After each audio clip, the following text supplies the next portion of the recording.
Everybody, it's Mike Hofman here at Glamour Magazine, and this is our third Making of Me Google Hangout, and we are super excited to have Rachel Sklar here today. You very likely know her from Twitter, where she has a very active presence and just sort of keeps a great conversation going about women in social media, women in technology, and entrepreneurs. She's also the co-founder of The List, and the organization Change the Ratio. So Rachel, thank you so much for joining us today. Thank you for having me. I love anytime I can get together with Glamour. Excellent. Well, we're super excited to talk with you. And one of the things that makes this conversation really interesting right now is that it seems like the dialogue around feminism is really foregrounded. There was Emma Watson at the UN this weekend, and other things happening. Joseph Gordon-Levitt had a video out talking about feminism, and I'm curious, as someone who thinks about and talks about these issues a lot, what do you make of the sort of renewed conversation about feminism and kind of women in work in particular? Well, first of all, I love it because that's what I'm immersed in every day. And when I started Change the Ratio in mid-2010, that conversation was not happening nearly as robustly. It had kind of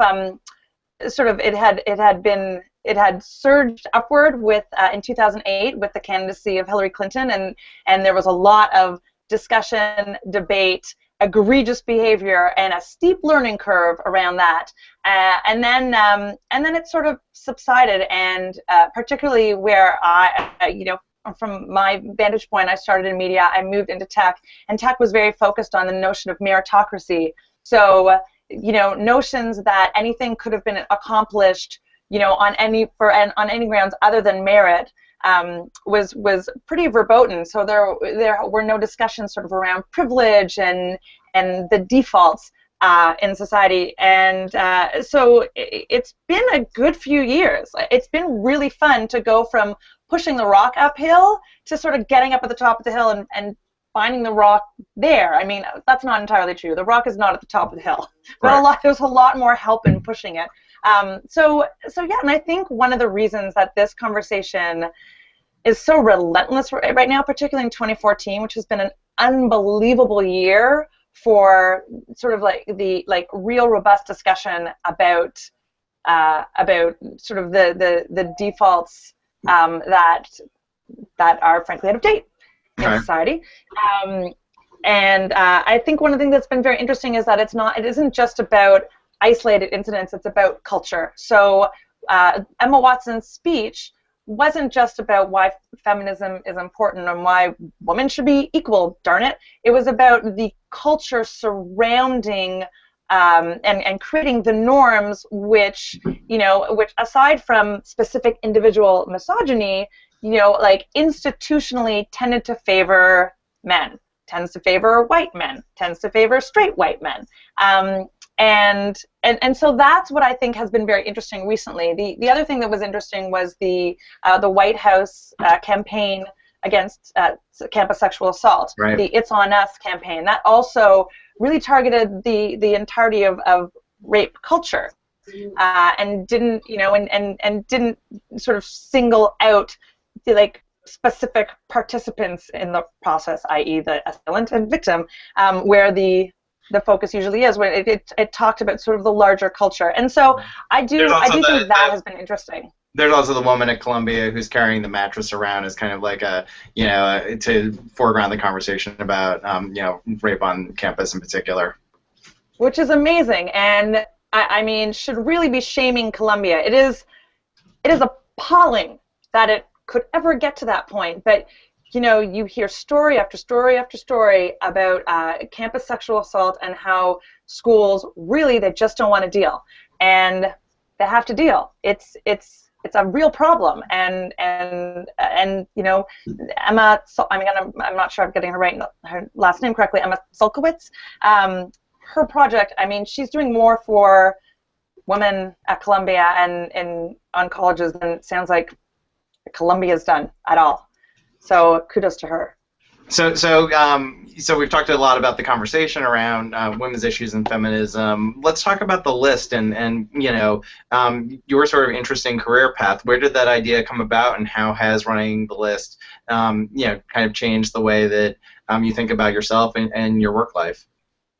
Sure. So I started Change the Ratio in 2010, and that was as a sort of a general movement, and a not-for-profit organization that was just focused on increasing visibility, access, and opportunity for women and underrepresented constituencies. And like it's a big mouthful. There's a lot going on there, and The big part of goal. That's a good goal. yeah, exactly. But Change the Ratio now, that hashtag like lives beyond me. It's a term of art. It's used like, you've made it when the thing you've coined is used as a punchline. And I knew I made it when, guys at tech conferences started tweeting about bathroom lines and Change the Ratio. It's like, haha, we get it, but also that means you understand. And as part of Change the Ratio, I had this sort of back channel email list that turned into a Google group of terrific women that I knew and loved from media, from tech, just from my travels around the world. Mm-hmm. The common denominator is ass-kicking women. And I started to realize that there was such a hunger and there was such a need for sort of like for activism, for advocacy, and just for creating infrastructure around all of these notions that I was kind of in the startup world, and it kind of came up and smacked me in the face. It's like, okay, this is the startup, this is the need, this is where you're uniquely positioned to do something. So I corralled my my BFF and longtime collaborator Glynis McNichol, who had just left a job as a media editor, founding media editor at Business Insider. We had together been part of the team that built Mediaite. She had been, we had worked together at HuffPo, and we had met in a Media Bistro writing class in 2002. And the timing was right, and we started together. We've been having a lot of fun. It's the list is sort of a membership network and media platform for amazing women. So it's the core is the membership network, but we run events and have a number of products that are sort of for the gestalt. There's a lot of overlap with the list and Change the Ratio. They're basically sort of doing the same thing, and so it's been good. We've had a lot of sort of public and private successes. The private successes are the things that you can't see, but it's sort of like when we connect like a woman to an investor, when we are able to connect women to amazing media opportunities, when it's all part of the increase in visibility, access, and opportunity, because the belief is that visibility begets access, begets opportunity, and all of those beget outcomes. Mm-hmm. So that's the short answer. And so tell me about sort of your experience, going out and looking for, it seems like the community is there, but then looking for, investors and other kinds of support. Has it been difficult? Like, what's your experience been as an entrepreneur? So I'm definitely still learning. My experience as an entrepreneur is that it's so much easier to be an advisor than it is to be an entrepreneur. I'm an advisor for a whole bunch of companies, and I'm a great advisor. I just tell you what I think or introduce you to interesting people or whatever, and then I step on out. When it's you building the thing, then you are, you're building the thing, and that's been an ongoing education. At the beginning, we chose not to take on sort of a classic investor raise for a variety of reasons. We just kind of looked at the process and thought, all the time that we could spend into raising money, we could spend building stuff. We started out with a small grant from the Knight Foundation, which was very useful. We have a few angel investors, and the philosophy at the list is that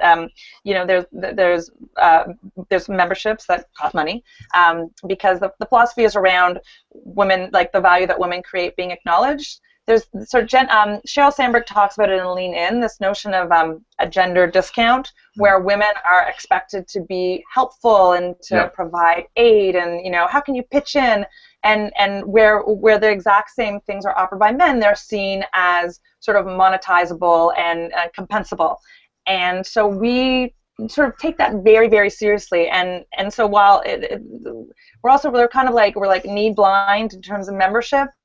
It's either like there's a membership fee, or in-kind, value for value exchange. And the most important element of it is acknowledgement of value, and that's sort of that's part of the philosophy. So we get by. We have some great partnerships and sponsored events, and our focus in the first kind of year plus was on establishing brand and mission, and voice and reach.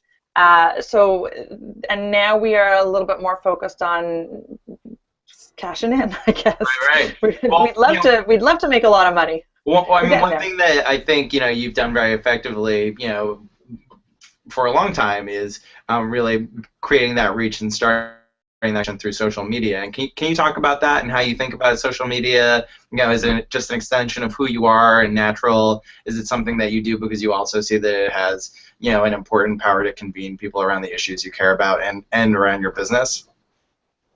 Yeah, all of the above. I am one of those people for whom social media really was invented. I made media social before it was social. I used to send, like giant email blasts to people with, sharing things. And so for me, I have that natural journalist instinct to share. Like, I see a cool thing, I want to share it. This is why when I go to awesome stuff, I feel compelled to live tweet it, because it just feels important to share cool, interesting, important stuff.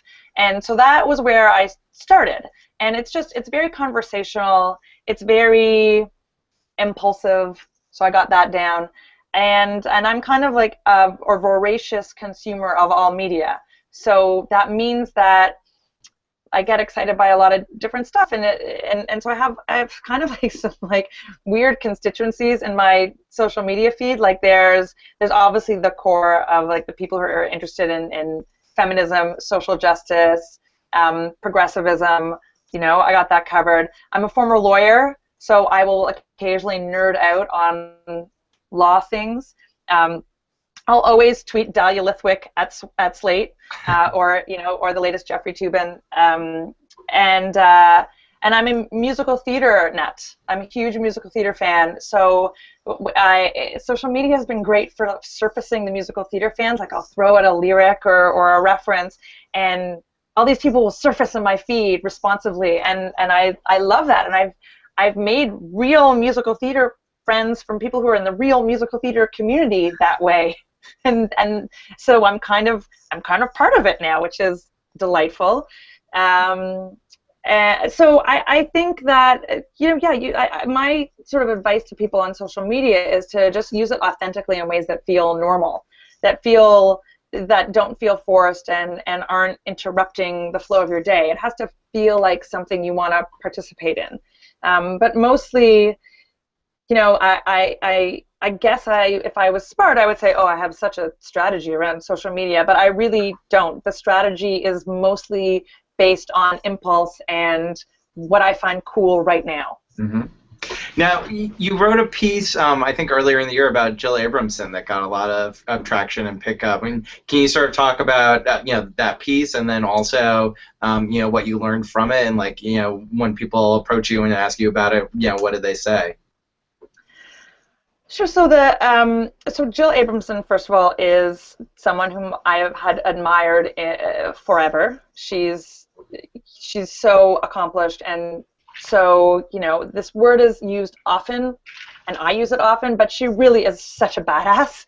And she and I had been in touch personally just about women and media and this sort of thing, and I was floored along with the rest of the world at the news of her ouster. And for every specific situation there are a specific set of facts, but it's a big old wide world, and when you draw back from those specifics, you can see a bigger picture. You make comparisons between similar fact patterns. I mean, this is where my legal training comes in. That's how cases are decided. You look at the specific fact patterns, you extrapolate to the larger principles. And it was kind of hard not to see some real patterns in the Jill Abramson case and some real differences in how previous executive editors at the New York Times had been treated. And so this is not to say that Dean McKay, the current exec editor, has not had a wonderful career and is not, would not also be worthy. When you get to those levels, obviously there's lots of people who could be fantastic and wonderful and terrific in all of these jobs, but you do look at, the things that happen to women when they ascend to the top spot of various companies and in various industries. And there does seem to be, like a shorter leash, a shorter sort of like a shorter acceptable ambit of potential behavior than you see with dudes. And it was certainly notable that the first female executive editor of the New York Times with that kind of distinguished career wasn't just that she, ascended to the editor out of nowhere. She had been the, like Bill Keller's trusted deputy. So it's not like she didn't know how to run a newspaper. Right. It does provoke questions and should provoke questions, frankly. And so now she's, yeah. Sorry. Well, I was going to say, when you now have conversations about all these issues with people, through your conferences or for that matter on social media, where do you think things stand right now, and what are the things that you're thinking about? And on the one hand, it's very positive that there's this dialogue happening, but then, like, what are the things that you want to do, to push it forward? Well, I actually think of that is what's happening. It's just relentlessly pushing forward. Like, so talking about Jill Abramson, that was May. It's late September. Jill is now, she's continuing to make, interesting waves. She's teaching at Harvard. She's been doing, thoughtful, smart, useful interviews. Like, she just did one on MSNBC with Irwin Carmon. She spoke with Kara Swisher at the Recode conference. She gave a terrific interview with Cosmo this summer, and so putting herself out there as someone who speaks forthrightly about this stuff, and so that to me is moving forward, right? It's saying, okay, did this thing, what am I going to do next? Because the world is my oyster and I have tons of opportunity and I'm real qualified to do a lot of stuff. And so that's where someone like Jill is, and that is where, more broadly, women are right now. There is unlimited opportunity, or should be, and where there is not unlimited opportunity, I am seeing like a lot of people just punching through and creating their own opportunity, and so yeah, it's been very fun and heartening for me. There's definitely depressing moments. Like, one of the most depressing moments was Sofia Vergara on that pedestal at the Emmys. Was like, seriously? Going from sort of like Amy Poehler in the front row to Sofia Vergara on a turning pedestal as the president of the television, motion picture arts and sciences, whatever it's called, dares to speak of diversity. So those are like, but again, it's like so heartening to see the wave of derision towards that. Another example is the recent article in the New York Times about Shonda Rhimes, which framed Shonda Rhimes and the shows that she's created in the context of sort of like racial stereotypes. It's the trope of the angry black woman. I'm sure you've all read it and seen, more importantly, all of the incredible responses to it. Like, what is heartening is that in my time covering media, like, I really truly feel like that wouldn't have caused the same degree of unified criticism and outcry a number of years ago. I feel like we're all getting smarter about this stuff, and we're all, and more people are getting smarter. So it's not just the feminist bloggers now writing about this stuff. It's everybody, and so that has been super heartening. And I'm curious, so this series is called The Making of Me, and when you think about your career and kind of the idiosyncratic career path you've taken and the fact that you can build a career about talking about these issues about, which you're clearly passionate, it seems like you're kind of psyched about that. And I'm curious, like, what's your, what would you say to, or what would your advice be to a young woman who is, like, interested in having, pursuing a career, in a life like yours? Well, I didn't plan this life, that's for sure. The only thing I am like officially trained to do is be a lawyer, and I'm no longer practicing. Mhm. So I was a media critic without any sort of official training, a journalist without any official training. I never took a feminism class in college. The things that you're passionate about, you will naturally want to learn about, and you will naturally participate in, and you'll be hungry to learn more, and then you'll be hungry to contribute. And this is how these conversations start, and so you'll figure it out. Like, if this is what you want to do, you can make it happen by just being passionate about it and being interested in it and making yourself smart about it. Literally, I mean, I just the deep dives on the internet of like clicking through links and just learning stuff and reading books. I have a whole stack of books here. I've got like. What are you reading?